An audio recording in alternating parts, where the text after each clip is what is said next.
راځئ محترمو زن لتاو سره په دغه ویډیو پروګرام کې د اذان کولو طریقه او د اذان جواب به موږ تاسو څنګه ورکو په دغه موضوع باندې د سره مختصرا یو څو خبرې کومه دغه ویډیو به سکیپ کوئ نه تر اخره پورې موږ سره وګورئ.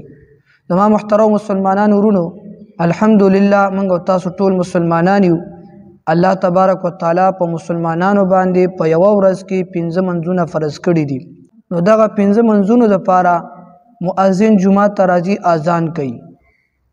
د دین وړاندې زمانہ کې د لاوډ سپیکرو سیستم نو مؤذن براغه په یو چت غونډۍ باندې په یو چت مکان باندې به ودرېدو او په زور زور به د اذان الفاظ ویلې او خلک به موږ طرف ته بلل. اوس خو جدید دور دی او لاوډ سپیکر هم راغلي دي، نو په زور ویلو ته ضرورت نشته دی. نو مؤذن برای شي لاوډ سپیکر ته ودرېږي او قبله طرف ته مخ کی او دا غوګونو کې ګوتې دی. نو دغه ګوتې په غوګونو کې خودل دا نه فرض دی نه واجب دی نه سنت مؤکده دی، بلکې دا یو مستحب عمل دی. کچا بغیر د دینه غوګونو کې ګوتې کې نه خودي او اذان وکړلو نو اذان ادا شو. نو محترم اذان جواب به موږ څنګه ورکو؟ کله چې مؤذن اذان شروع کی الله اکبر الله اکبر اشهد ان لا اله الا الله اشهد ان محمد رسول الله، نو هم دغه الفاظ به موږ د مؤذن سره دوهراوو. خو لیکن کله چې په اذان کې مؤذن حي علی الصلاه او حي علی الفلاح ته راورسیږي نو موږ به د دې په ځای لا حول ولا قوه الا بالله ویو. بیا ګوري محترمو، موږ تاسو الحمدلله مسلمانان یو.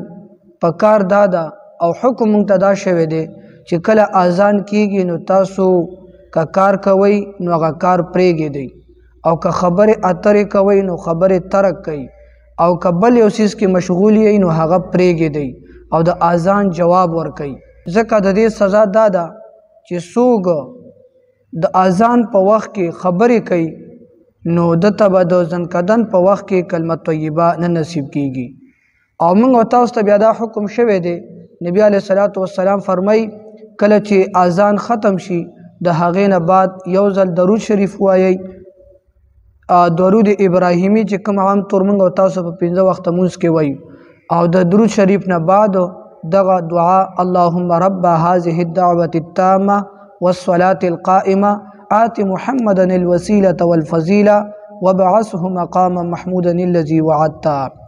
نبی علیہ الصلوۃ والسلام وایي څوک چې د اذان نه بعد درود شریف او دغه دعا وایي نو حلت له شفاعتي یوم القیامت، د لپاره به د قیامت په ورځ د الله په دربار کې شفاعت کومه.